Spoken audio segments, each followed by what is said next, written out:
A minha fé é a fonte de tudo. É essa a primeira fala da Sol na chamada de divulgação dos personagens de Vai na Fé.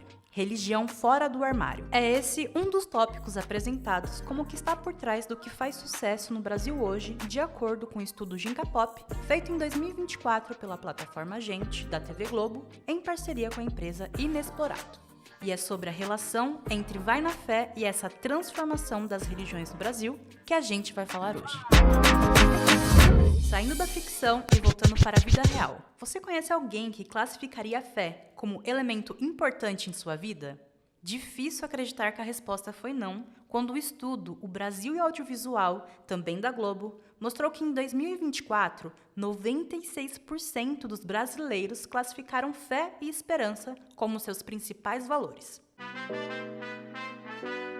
Já no Ginga Pop, foram identificados 6 fragmentos culturais que estão por trás do que faz sucesso no Brasil. Conexão com o território como marcador da identidade, valorização das relações afetivas para além do amor romântico, escapismo por meio da construção de realidades alternativas, migração das grandes cidades para as de médio porte, crescente uso da inteligência artificial e, claro, religião fora do armário. Ou seja, abre aspas, a expressão da prática religiosa cotidiana como uma forma de enfrentamento aos estereótipos. Fecha aspas. E aí, falando especificamente da autora de Vai na Fé, estava escrevendo totalmente demais. Ela fala que recebeu uma pesquisa do tipo de público que consome as novelas da Globo, principalmente a novela da Sete, e ela viu que tem um número expressivo de mulheres que são religiosas e que acompanham determinadas tramas, tanto da Globo quanto da Record. E aí ela faz a personagem primeiro em Bom Sucesso, que é uma mulher devota à Nossa Senhora, mas é meio ambíguo ainda, né? É uma religião cristã, com devoção de imagem, mas não necessariamente tem um aspecto específico, né? E aí, com Vai na Fé, ela resolve explorar ainda mais isso. Esse que você ouviu é o Victor de Rosa, roteirista e pesquisador de narrativas seriadas com foco em telenovelas e representação negra. Ele explica que a presença da religião nas novelas brasileiras não é de hoje. Seu destaque começou nos anos 90. Houve um aumento da tendência de explorar esse tema da religiosidade, muito por causa do que aconteceu com a Record, né? Depois que ela é comprada pela Igreja Universal, né, nos anos 90, e começa a investir em dramaturgia no início dos anos 2000, e ali na segunda década dos anos 2000 começa a investir em outros tipos de narrativa que desperta também uma necessidade do mercado se adaptar a esse tipo de público que quer consumir esse determinado produto, né? Mas, ao mesmo tempo, ali a Globo, nos anos 90, começa a fazer novelas espíritas, principalmente A Viagem, né? Que também desperta um grande interesse do público em tramas nesse sentido mais espiritual, espírita ou com tendências mais católicas, né? No início dos anos 2000, a gente tem algumas novelas também que vão para esse aspecto, como A Padroeira, falava de Nossa Senhora Padroeira do Brasil. Em 2001, quando tem Porto dos Milagres, teve um acesso muito grande de preconceito em relação a religiões de matriz africana. A novela teve muitas polêmicas ao redor. Acho que é a última grande novela que tem o candomblé como referência maior.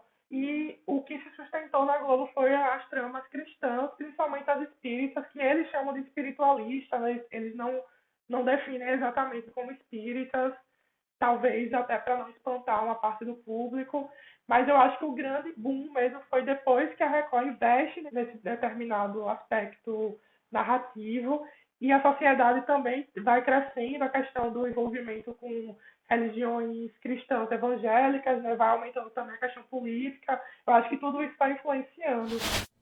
É devido a esse histórico da TV Globo de produzir novelas espiritualistas e com personagens católicos e graças ao investimento da Record em tramas baseadas na Bíblia evangélica que Victor afirma que Vai na Fé estabelece um novo tipo de narrativa. Eu acho que Vai na Fé consolida um outro tipo de narrativa, né? Que não é necessariamente uma trama espiritualista, não tem uma religião. é, Tem a religião evangélica, né, porque por causa da protagonista, mas também falam do candomblé, falam de outros aspectos religiosos e não é como as tramas da Record, né? Voltando ao estudo Ginga Pop, o surgimento de novos tipos de narrativa faz muito sentido quando pensamos que o brasileiro está vivenciando sua fé de uma maneira também nova, que desafia os estereótipos pré-estabelecidos sobre as religiões. Essa foi uma das características que levou Giovana a assistir Vai na Fé.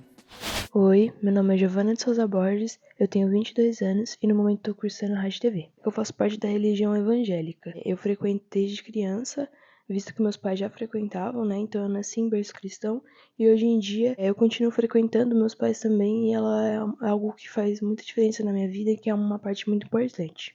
Para ela, a representação dos personagens evangélicos foi um diferencial da novela. Eu gostava muito da representação deles. Eles mostravam um outro lado que talvez não é muito conhecido. E, geralmente a gente vê as pessoas cristãs, evangélicas, muito dentro de uma caixinha.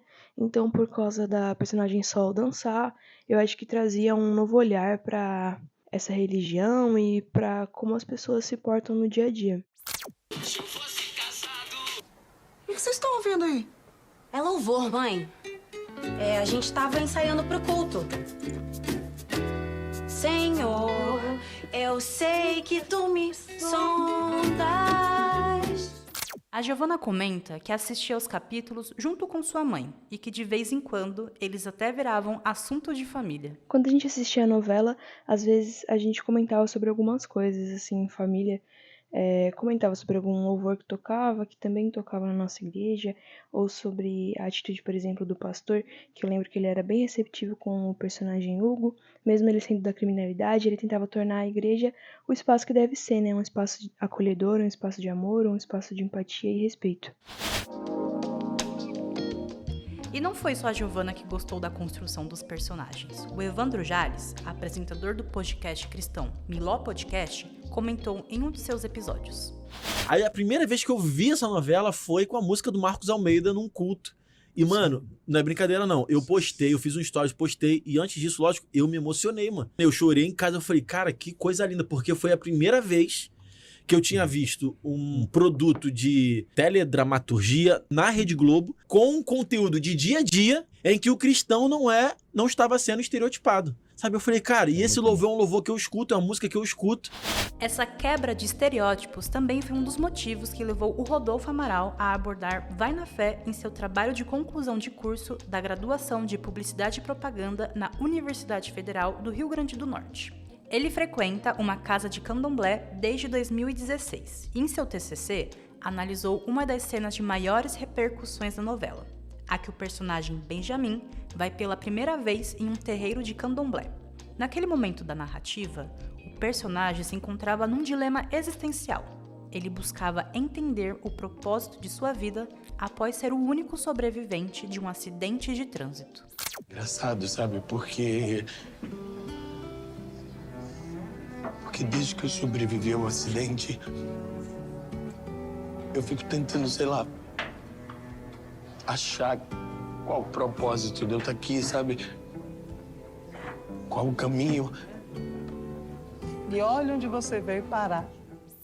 Para o TCC, eu procurei a cena que foi mais representativa dessa representação, porque a gente vê sempre aparecendo o candomblé ou outras religiões de matriz africana, mas muitas vezes sendo levada para um lado pejorativo, para um lado do próprio preconceito, ou de ficar dizendo, porque é para fazer um trabalho, é para fazer uma macumba, é para fazer algo do tipo.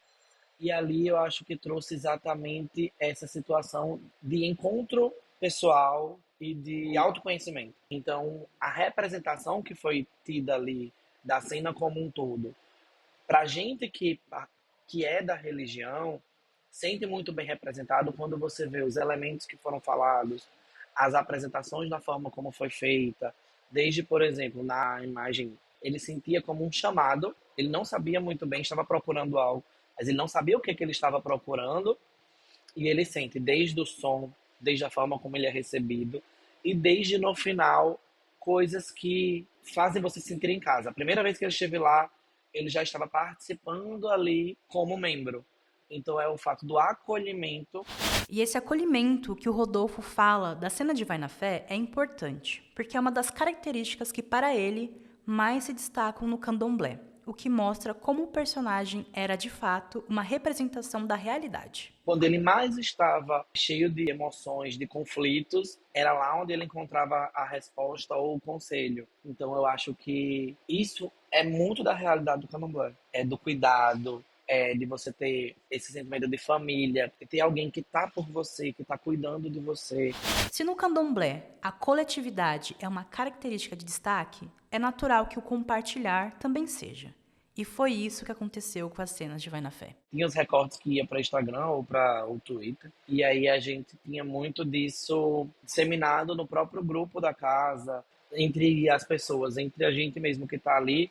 Olha essa cena, você encaminhava e dizia, caramba, ficou muito massa, é isso aqui. Senti que a gente já viu isso acontecer e aconteceu lá, na novela tá passando a mesma coisa. Foi muito bacana. Esse movimento de compartilhamento das cenas também conversa com o que o Ginga Pop fala sobre a religião saindo da esfera privada da vida dos brasileiros, onde costumava ficar, e se tornando parte de identidades coletivas. E para fazer parte dessas coletividades, é essencial que produtos audiovisuais de grande alcance abracem essas representações e ajudem elas a saírem do armário. Para isso, é importante que a equipe criativa esteja preparada para construir cenas e personagens coerentes com a realidade. Na cena citada pelo Rodolfo, por exemplo, o Pedro Alvarenga, que roteirizou, e a Jo Almeida, que dirigiu, fazem parte do candomblé. Sem contar que na mesa de roteiro da novela, o pastor César Belliene atuou como consultor religioso e fez uma música, inclusive, em homenagem a essa integração de religiões. Minha fé de quem versa com a sua alma, teu axé conversa com meu amém. O pastor usou a frase "teu axé conversa com o meu amém" para falar sobre a equipe de roteiro. Mas ela também se encaixa com uma boa descrição do relacionamento de Sol e Benjamin, que no último capítulo se casam com a bênção do pastor da igreja de Sol e com a axé da mãe de santo do terreiro de Bem. Eu acho que essa cena tem muito a dizer e tem muito a tratar com a nossa sociedade, visto que a gente vê muitos casos de preconceito das pessoas evangélicas com as religiões de matriz africana, a gente vê casos de agressões e eu acredito que isso pode colocar a gente a pensar como que as nossas atitudes no dia a dia estão mostrando, sabe? Que a gente respeita a outra fé ou não, que a gente age com preconceito ou que a gente age com amor, que a gente consegue admirar outras pessoas professando a sua própria fé. Carta aos Coríntios, o apóstolo Paulo ensina: o amor tudo sofre, tudo crê, tudo espera, o amor tudo suporta. Paulo está dizendo que já sabemos o final da história. O amor vai prevalecer. Por isso podemos transformar o agora como Benjamin e Sol fizeram. Hoje o amor venceu. E pelo amor viverão como marido e mulher diante de Deus.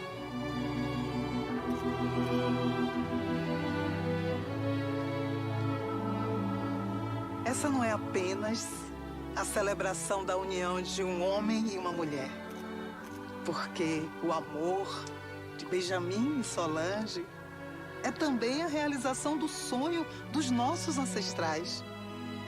Por esse amor, eles lutaram, por esse amor, eles seguem vivos.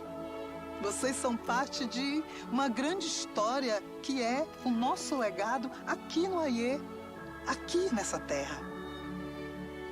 Uma história de amor que só tempo pode contar. Axé. Axé. O que Vai na Fé traz de mais importante com esse casal é mostrar a pluralidade não só da nossa cultura brasileira, como do negro no Brasil. Eu acho que isso foi fundamental, assim, e eu acho que é o legado, um dos legados mais bonitos da novela, para mim, essa mistura e essa construção em comum a partir dessa mistura. Construção em comum a partir da mistura.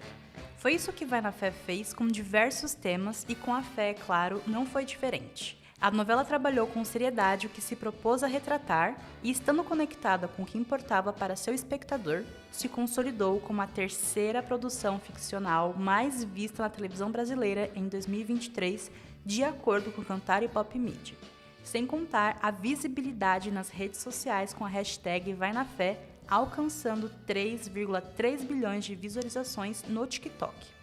Esses números mostram a importância das telenovelas estarem atentas às transformações da sociedade para conseguirem abraçá-las em suas narrativas e, assim, permanecerem com a relevância e alcance que sempre tiveram no Brasil.